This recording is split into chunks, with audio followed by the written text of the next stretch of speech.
NCB times ಮೀಡಿಯಾಗೆ ಸ್ವಾಗತ. ನಾನು ದರ್ಶನ್ ಹುಣಸೂರು. ಹಾಸನ ನಿವೇಶನ ಒತ್ತುವರಿ ಪ್ರಕರಣ, ನಿರ್ಮಾಪಕಿ ಪುಷ್ಪಾಗೆ ಮೊದಲ ಹಂತದ ಗೆಲುವು. ಹಾಸನದ ವಿದ್ಯಾನಗರ ಬಡಾವಣೆಯ ನಿವೇಶನ ಒತ್ತುವರಿ ಪ್ರಕರಣದಲ್ಲಿ ಸ್ಯಾಂಡಲ್ವುಡ್ ನಿರ್ಮಾಪಕಿ ಪುಷ್ಪಾ ಅರುಣ್ ಕುಮಾರ್ಗೆ ತಾತ್ಕಾಲಿಕ ಮುನ್ನಡೆ ಸಿಕ್ಕಿದೆ. ಪ್ರಕರಣ ಇತ್ಯರ್ಥ ಆಗುವವರೆಗೂ ಕೂಡ ವಿವಾದಿತ ನಿವೇಶನದ ಸ್ವರೂಪ ಬದಲಾಯಿಸದಂತೆ ಎರಡೂ ಕಕ್ಷಿದಾರರಿಗೆ ನಿರ್ಬಂಧ ವಿಧಿಸಲಾಗಿದೆ. ಈ ಹಿಂದೆ ಕೊಟ್ಟಂತಹ ನ್ಯಾಯಾಲಯದ ಆದೇಶಕ್ಕೆ ತಡೆ ನೀಡುವಂತೆ ಪುಷ್ಪಾ ಅರುಣ್ ಕುಮಾರ್ ಹಾಸನದ 4ನೇ ಜೆಎಂಎಫ್ಸಿ ಮೊರೆ ಹೋಗಿದ್ರು.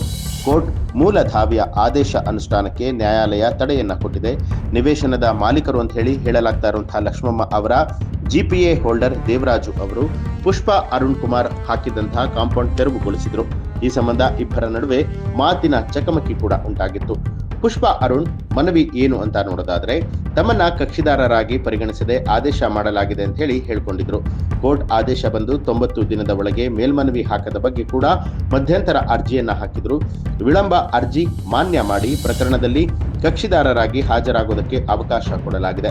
ಈ ಪ್ರಕರಣ ಇತ್ಯರ್ಥ ಆಗುವವರೆಗೆ ವಿವಾದಿತ ಶೆಡ್ಯೂಲ್ ಪ್ರಾಪರ್ಟಿಯನ್ನ ಪರಬಾರೆ ಅಥವಾ ಮೂಲ ಸ್ವರೂಪ ಬದಲಾವಣೆ ಮಾಡದಂತೆ ಅರ್ಜಿದಾರರಿಗೂ ಕೂಡ ನಿರ್ಬಂಧ ವಿಧಿಸಲಾಗಿದೆ.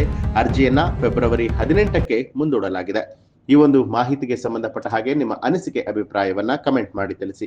ಹಾಗೆ ನೀವಿನ್ನೂ ಕೂಡ ನಮ್ಮ ಚಾನೆಲ್ ಅನ್ನ ಸಬ್ಸ್ಕ್ರೈಬ್ ಮಾಡಿಲ್ಲ ಅನ್ನುವಂಥದ್ದಾದ್ರೆ ಈಗಲೇ ಸಬ್ಸ್ಕ್ರೈಬ್ ಮಾಡಿ ಬೆಲ್ ಐಕಾನ್ ಒತ್ತಿ.